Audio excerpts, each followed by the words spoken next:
சிவாஜி சாருடைய வீடு பராசக்தி படம் 1952 ரிலீஸ் ஆனிச்சு.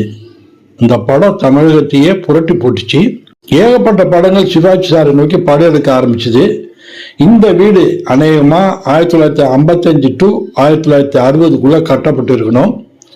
1963 அன்னை இல்லம் இந்த படம் ரிலீஸ் ஆச்சு. இந்த வீட்டோட பேரு கூட அன்னை இல்லம். இந்த ரோடுலயே இந்த கட்டடத்தை பார்த்தேன். இதை பற்றி விசாரிக்கும் போது இது ஒரு ஆஸ்பத்திரியா, பிரைவேட் ஹாஸ்பிட்டல் அப்படி கட்டிட்டு இருக்காங்க. இந்த சிலை யாருதுன்னு பாருங்க. 1947 சுதந்திரம் கிடைச்சது.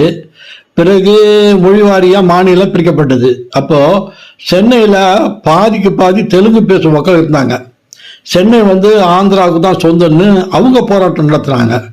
அப்போ மாப்போசி மாபெரும் போராட்டம் நடத்தி சென்னையை மீட்டு தமிழகத்துக்கு தலைநகரா ஆக்கினாரு. அவர் வாங்கி கொடுத்ததுனால